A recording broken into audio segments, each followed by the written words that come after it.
We know him as JayZ, Sean Carter, to the world a billionaire mogul, a cultural icon, the greatest rapper of all time.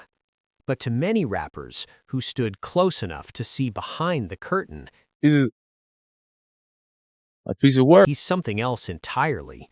A snake, a hater, a backstabber. A man who climbs by cutting loose everyone below him. From Nas to 50 Cent to LL Cool J to Tupac Shakur and even his own brothers at Roc-A-Fella, the list of artists who've publicly questioned JayZ's loyalty is longer than most fans realize. So today, we're breaking down why so many rappers say they have real problems with JayZ and why these aren't just rap beefs, but warnings. Nas versus JayZ, the Crown War. After Biggie's death in 1997, New York didn't just lose a legend, it lost leadership. And when the throne became vacant, two names rose above the rest. A piece of work, man. He always put somebody in front of him. When Jada came for him, he put Beanie in front of him. And Beanie went back and forth with Jadakiss. When Cam came for him, he put True Life in front of him. And they went back and forth.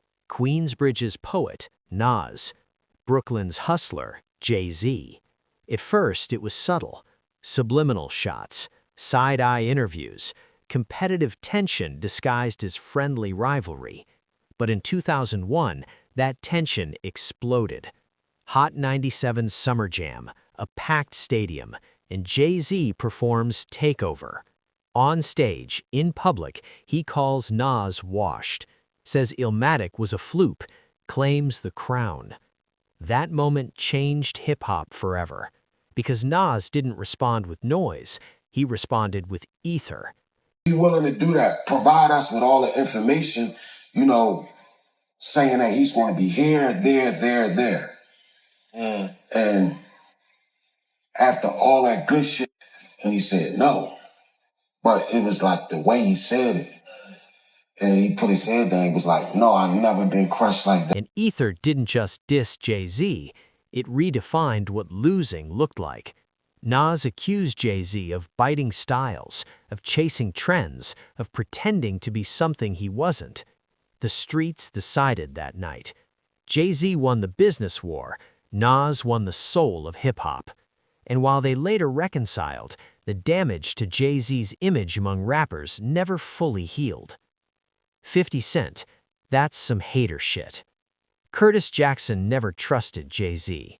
From the moment Jay referenced 50's shooting, from the moment Jay laughed from a distance, 50 felt something was off. Years later, 50 accused JayZ of trying to block him from the Super Bowl halftime show. Not rumors, not speculation, public statements. 50 said Jay tried to keep him off the biggest stage in music history, and that Eminem had to step in to force Jay's hand. Then came the insults, golf course music, out of touch, industry politics. To 50, JayZ wasn't a king, he was a gatekeeper. And gatekeepers don't protect the culture, they protect themselves. In 2002, y'all ain't believe me. I told y'all that was a crab. Y'all ain't believe me. LL Cool J, the pioneer disrespected. When JayZ became president of Def Jam, he didn't just inherit power, he inherited history, and LL Cool J was that history. But instead of respect, LL felt ignored, overshadowed, pushed aside, replaced. LL accused JayZ of inflating sales, of prioritizing his own career, of forgetting who built the label before him. His bars weren't loud, but they were bitter. And bitterness usually comes from betrayal. And he has no respect to even talk face to face. You gotta talk through the cracking door because you in there with a mic. Tupac Shakur, the beef that never finished. This one still echoes. Tupac saw JayZ as part of the enemy camp, New York, Biggie's circle, bad boy associations. On wax, Tupac didn't whisper. He threatened, JayZ die too. That wasn't rap talk, that was war talk. JayZ reportedly recorded a response and then chose silence. Whether it was respect or fear, we'll never know. But one thing is clear: if Tupac had lived, this beef wouldn't have ended with lyrics. Beanie Sigel, family that fell apart. This wasn't competition, this was blood. Beanie Sigel was Roc-A-Fella. He bled for it, did time for it, and when he needed JayZ the most, he felt abandoned. No financial help, no loyalty, no protection. Beanie accused Jay of stealing rhymes, of using him during the Nas war, then discarding him once the empire was built. "I was crushed," Beanie said. And when your own soldier says that about you, that's not beef, that's heartbreak. The pattern. Here's the part fans don't like to admit. These aren't random beefs, they follow a pattern. JayZ rises, someone gets left behind, that someone speaks out, and the industry moves on, but the scars stay. JayZ mastered survival in a ruthless game, but survival doesn't always look like loyalty. Sometimes it looks like silence, sometimes it looks like distance, sometimes it looks like stepping over bodies on the way to the throne. That line, "Saint I witnessed," changed everything. Beanie later admitted he regretted it, but by then the implication was already out there, that JayZ had secrets powerful enough to shake his marriage to Beyoncé. Whether true or not didn't matter. In hip-hop, once a question is asked publicly, it never really goes away. And that moment marked a turning point, when the criticism of JayZ stopped being just about music and became about character. Now, we have to talk about one of the most entertaining and disrespectful beefs of JayZ's career. Cam'ron, Killer Cam. This wasn't lyrical sparring, this was character assassination. After the Roc-A-Fella split, when JayZ secured control of the label's assets and Dame Dash was pushed out, Cam took it personally. Dame was his guy. And to Cam, Jay didn't just outmaneuver Dame, he snaked him. Cam went nuclear. On You Gotta Love It, he mocked Jay's age, his lips, his style. Nothing was off limits. Then came Swagger Jacker. Not a diss track, a case file. Cam lined up bar after bar, claiming JayZ stole lyrics from Big L, Tupac, Notorious B.I.G., even James Brown. "You on steroids, you probably stole from James Brown." It was funny, it was disrespectful, and it stuck. Years later, Cam doubled down, saying, "JayZ doesn't love hip-hop, he loves money." That sentence became a summary of how many artists felt. They eventually squashed it. Cam even performed at Jay's show, but the damage to Jay's image among purists was already done. Jim Jones, loyalty over power. Where Cam went for jokes, Jim Jones went for principles. Jim chose Dame Dash, and in the rock split, that choice mattered. On Kingdom Done, Jim called Jay washed, questioned his billionaire ego, and accused him of exploiting artists on the way up. Jay fired back, flipping We Fly High into a diss, calling Jim irrelevant, the eighth guy on the bench yelling at Jordan. Jim didn't flinch. "I made money off Jay dissing me," he later said. "To me, that was a win." Ironically, years later, Jim signed a management deal with Roc Nation, proving that in hip-hop, beef doesn't always end in peace. Sometimes it ends in paperwork. DMX, brotherhood turned betrayal. This one hurts, because this wasn't industry beef, this was family. DMX and JayZ battled in a Bronx pool hall in 1993, raw hunger versus slick ambition. They came up together, toured together, won together. But when JayZ became Def Jam president in 2004, DMX felt erased. He accused Jay of shelving his albums, of under-promoting him, of letting his addiction spiral instead of helping him. "You used to be my dog. I thought you would die with me." That's not rap talk. That's heartbreak. They began to reconcile before DMX's death in 2021. Jay even cleared DMX's Def Jam debt, but the pain never fully healed. Prodigy, the ballerina moment. Summer Jam 2001. JayZ puts a childhood photo of Prodigy in a ballet outfit on the big screen. The crowd laughs. Hip-hop laughs. Prodigy never forgot. He called JayZ a fraud, said his hustler image was manufactured, accused him of choosing money over authenticity. In his autobiography, Prodigy never let it go. That one moment followed him until his death in 2017, proof that humiliation in hip-hop doesn't fade, it scars. Jazzo, the creator left behind. Before JayZ was HOV, there was Jazzo, his mentor, his teacher, the man who put him on. When Jazzo turned down a Roc-A-Fella deal over unfair terms, he expected Jay to stand with him. Jay didn't. Jazzo said it best. Everything I did for him, the loyalty wasn't reciprocated. That's the pattern again. Help build the empire, get left outside the gate. They eventually reconciled, but it took over 15 years. The LOX, proxy war with JayZ. Jay didn't always fight directly. Sometimes he sent soldiers.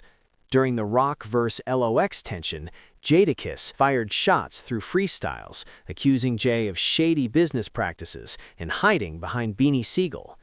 Jay was scared, Jada later claimed. The beef ended on stage, a hug, a performance, but the accusations lingered. The most uncomfortable chapter. This is the chapter nobody likes talking about. JayZ discovered Foxy at 15 years old, signed her, collaborated with her, built her career. Then came the allegations.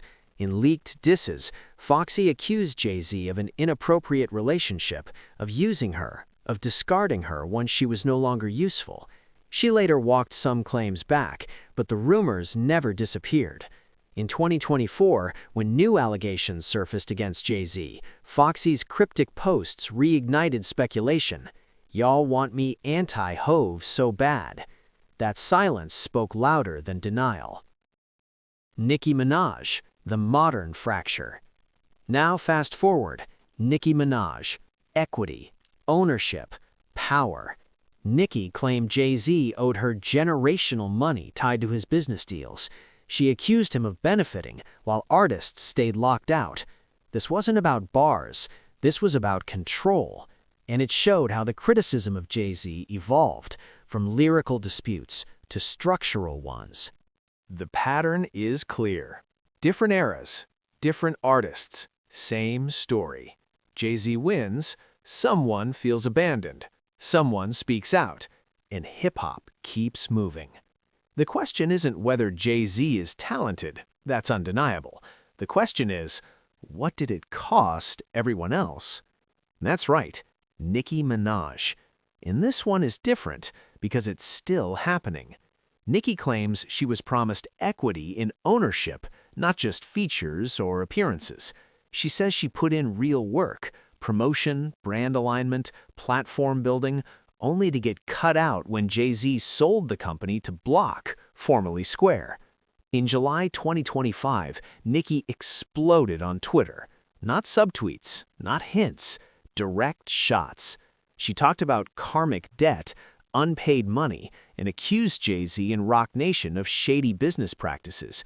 She also criticized Roc Nation's role in the NFL Super Bowl selection, calling it ego-driven when Kendrick Lamar was chosen over Lil Wayne for the 2025 New Orleans Super Bowl. To many fans, that hit home. Lil Wayne is New Orleans royalty, and Nicki said what a lot of people were already thinking. The beef escalated when she dissed Kendrick on Banned From No Remix, calling him a rat and a pawn, then went even further, dragging JayZ's inner circle, including Roc Nation CEO Desiree Perez. Nicki accused JayZ of holding grudges against artists like Drake, Birdman, and anyone not fully under his umbrella. By October 2025, she shocked fans by announcing she was quitting music and scrapping NM6, tagging JayZ directly. Hope you're happy. This wasn't rap beef, this was industry war, and it's still unresolved. Now let's talk about Joe Budden, a textbook case of what happens when industry politics turn personal. In 2003, Joe wanted a JayZ verse for Pump It Up. JayZ reportedly asked for $250,000. Joe couldn't afford it.